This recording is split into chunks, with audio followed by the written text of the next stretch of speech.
Welcome back to the channel, and I hope you all are having a great day. So, um, I wasn't going to touch um, this topic. We know that the Rittenhouse trial had been going on, and he was acquitted of the incident where two people were actually killed, and one, as we know, was wounded due to a confrontation at a protest, based around Jacob Blake. Um, so what I want to talk about, we know the details of the case, but I was going to do this video earlier, but I just thought it was more important topics that were on the horizon, more useful topics, I guess I could say. Uh, and I chose to avoid it up until now. But I guess what I want to talk about was my concern with what happened in this case. So I think first we have to understand um, that I'm just looking at an article here from the Los Angeles Times, and it's entitled "Will Rittenhouse acquittal lead to more armed confrontations at protests?" And this is my concern. I had been saying this in my mind that I could see something like this uh, becoming a big issue, a big problem. Um, so first, I want to consider the law itself, right? The legal framework that we have in the United States concerning guns. We know, we had a right to bear arms um, under the Second Amendment, and um, so the it's the legal framework of this case, and then I think it's all the moral issues with this case, and so let's first take it apart and look at the legal system. So what we get with the legal system, right, is we get sometimes an imperfect system, right, and that is because there are certain parts of the law that make sense, and there are some things that maybe don't make sense. Like, for example, it's kind of crazy, but um, there have been there's a case where people who were dealing with some kind of illegal substance, or who were failed to make child support payments, were given like 9 years in prison, right? And then you have cases where people are actually responsible for the death of somebody, killed somebody in manslaughter, and they might get 9, 10 years in prison and might not do the whole thing under good behavior. And they've murdered somebody, right? Um, and so you can see that this is an imperfect legal system, right? And that you can be right under the law in certain aspects, but in the moral court of law, right, in how society views things, you could still be guilty or responsible. And then if it moves on to what we call civil court, right, um, you can still be found responsible for a crime, even though you might have been proven innocent of it in criminal court, right? So then it could break down into two courts. I'm not an attorney, I'm not a lawyer, but this is how I understand how the law works, right? Um, so with the Rittenhouse case, obviously it was this kind of, people on both sides of the issue, right? And a lot of the people who uh, wanted to see justice for the men murdered, I guess you can call it that. They were on the other side of that of the idea, but they were, I think, more looking at a lot of circumstantial incidents related to Rittenhouse, right? Whereas the people who uh, believe Rittenhouse acted, in the most appropriate way under law he could. Some people feel that he was in his full right to do what he did. Uh, Me personally, I think uh, the truth of the matter and the how to look at it lies somewhere in the middle, right? Now, I think looking at somebody like Rittenhouse and his age when this happened, this is 17-year-old kid, right? I think I wouldn't always have a soft spot just because of his age, because the thing about him being 17, I can see people making a lot of dumb mistakes at 17, right? And it's no excuse that you should be held responsible, for your actions. But it's just something I think that when people look at a 17-year-old kid, they're spending their life behind bars, things like that. In a case where, uh, there are some questionable things that were going on, it can become quite difficult, right? So I saw that he was going to be acquitted, throughout the whole trial. Now, in saying that, that doesn't mean that uh, I didn't feel Rittenhouse was uh, um, wasn't responsible for what happened, right? So let me give you an example of what I mean. There's a such thing and an idea of you can be responsible for something even though your actions themselves, uh, you may not be the cause, right? You may not be at fault, so to speak, but you might still be responsible. For example, a parent that has children, right? Your child goes out and he breaks my windows, right? And my property or whatever. Uh, it's not you that did it, right? Uh, you didn't do the act. The action wasn't committed by you, but the system still will hold you responsible, right? Even though you didn't do it, because throughout the circumstances, you're responsible for your child as they're minors and so on and so forth, right? Um, so there's this idea of responsibility, although not necessarily being at fault. Um, Look at something like the Rittenhouse case, and many of us know the details of the case. And I'm not going to get into, crossing state lines with weapons and guns. A lot of people say that didn't happen, that the weapon itself, was in Kenosha. A lot of people, as it came out through the case as well, that Rittenhouse's father was a resident of Kenosha, and he considered himself part of that community. Um, so, the argument could be then per se, it wasn't so much like he just hopped up and went down there, right?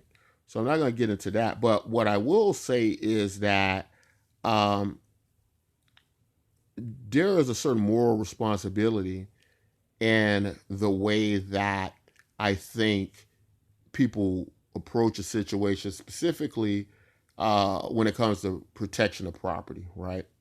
So, in these particular cases, uh, what you have to understand is, like, I kind of look at protection of property, and it's especially if it's something in relation to like a business or something like that, right? It's different if you're at your home and you're protecting your livelihood at home.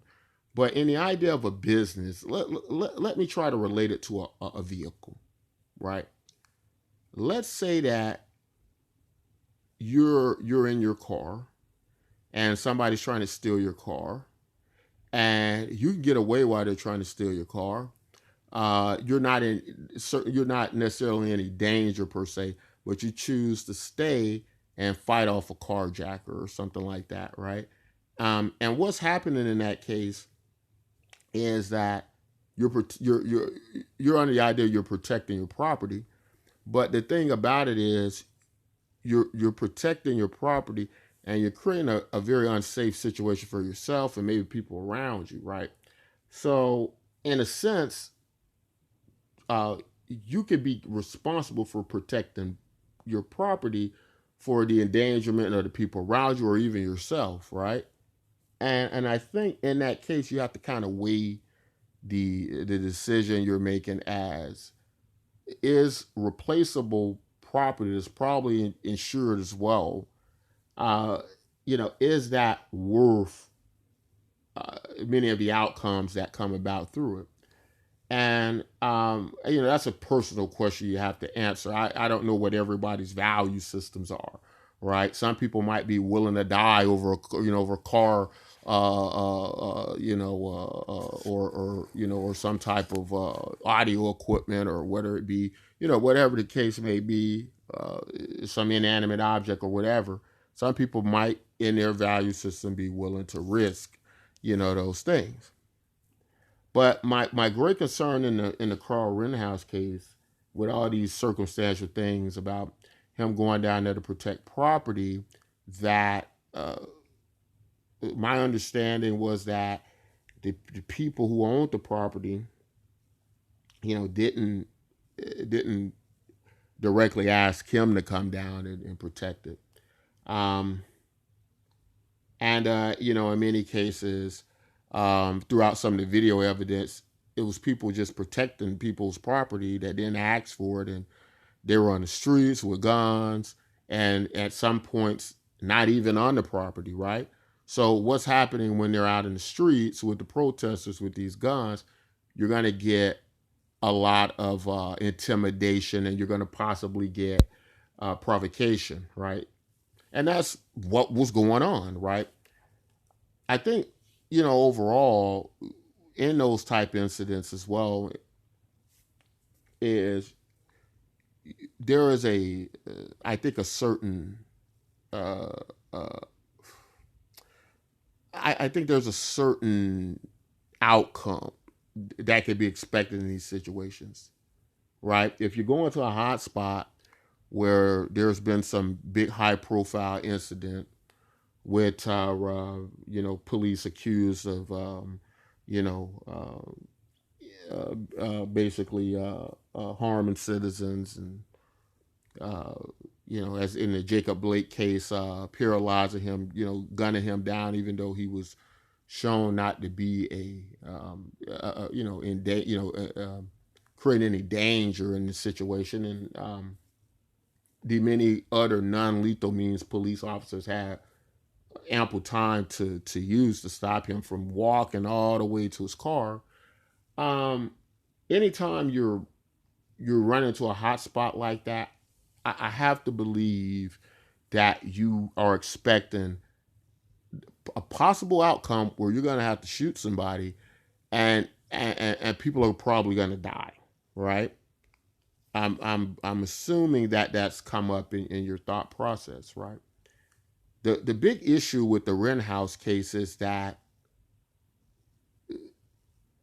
whereas prior to this, maybe um, there was a such thing as the peaceful protester, and they were out on the streets, and maybe they were tearing up public property, right? But people weren't being injured and killed uh, to the degree that it may become after this situation.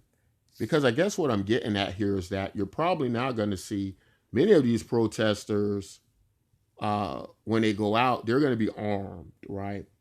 And can you imagine a situation with armed protesters ready to engage, whether it be some type of self created militia groups to go and protect, property that they haven't been invited to protect, that is creating a lot of confusion, and can actually even stir a hornet's nest more, right? And these are my concerns. And so you can now have, whereas these incidents, haven't went well, innocent people have died, people protecting their property have died, peaceful protesters have died.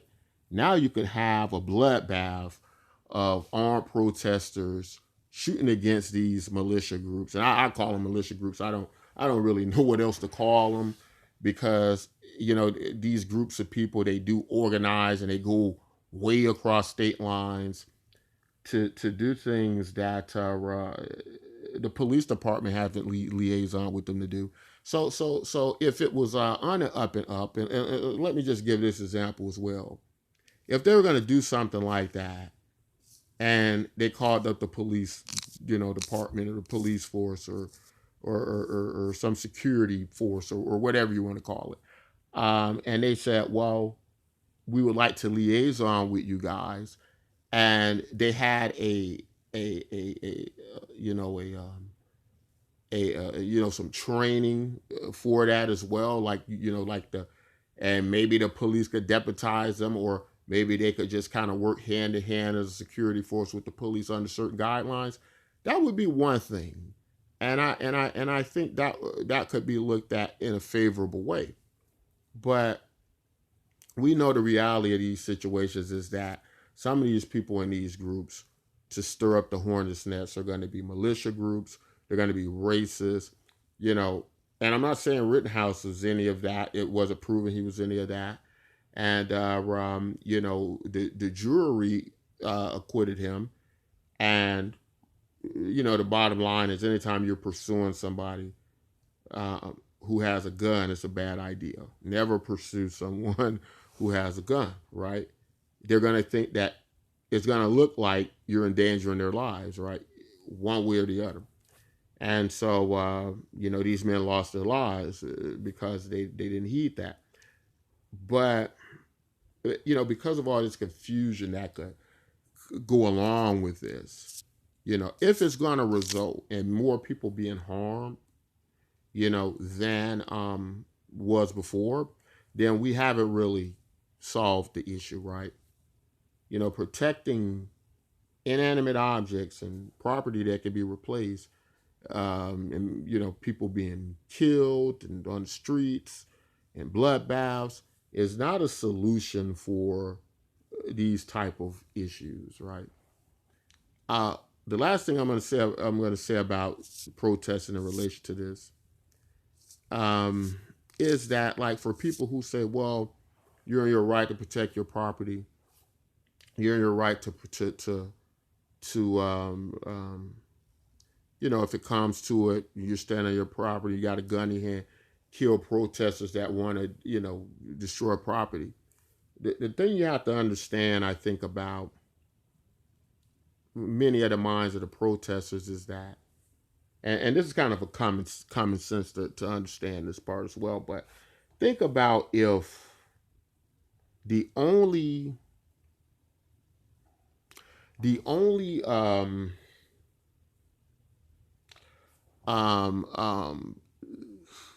thing in your arsenal, right, to try to change a situation, right, that you feel is unjust. And I'm not advocating violence. I'm not advocating destruction of property or anything like that. But what I am saying is, throughout history, if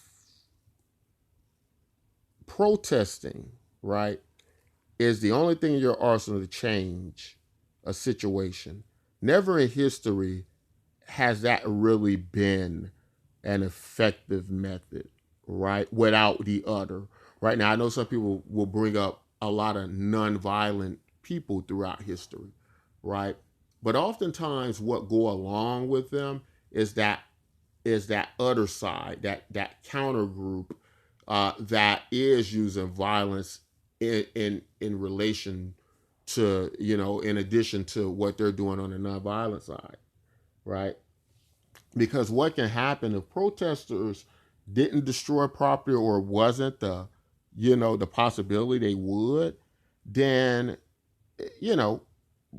how effective would that be really? Wouldn't people just, if if the system knows the most that can come about from protesting is just people talking in the square, then that's probably not going to move the wheel much, right? And again, I'm not advocating. I'm just saying throughout history, all of these things have been part of the scenario. So when you got situations like people who are willing to go out and form, groups to combat, protesters that, whether they're protesting in a peaceful way or where they feel that is such a crucial issue that something needs to be done. Now, um, when you're destroying public property, like in the case of these protesters, it the dangers of that is people could be harmed, right? Whether it's in a federal building or a public building, right? But when you talk about federal property, it's in some sense, and again, I'm not condoning any of this. It's when it's gotten to this point, I think it's already too bad. But with federal property, right? It's a little bit different because that property belongs to the people. When you're dealing with personal property, that's something else entirely as well, right? So I can see people being upset about that. But only thing I could say in closing is just to say that your lives are more important than property, whether it's the protesters or whether it's the people who are out there to protect this private property of other people, right? That in many of these cases haven't even been their own. Um, it's not worth it, right? And I don't think the precedence is being set and the message is being set, as this article in the LA Times is bringing out. I don't think anything good is going to come out of it. I know there are conservative think tanks that probably will want to make like Kyle Rittenhouse the poster boy for the NRA, and they might want to do those various things. And we know in the United States, we have the right to bear arms. That is one of our constitutional rights. But all I'm saying is that I don't think the result we're going to get from this is going to be a solution based. I don't think overall it's going to be the best way we could have went about it. I think more people are going to end up dying. There's going to be a lot of more heartbreak and tragedy behind these type things. Um, and it's not going to be the type of solution, that we as a society would want. That's I guess that's my overall message to the Kyle Rittenhouse case. Tell me all what you all think about it.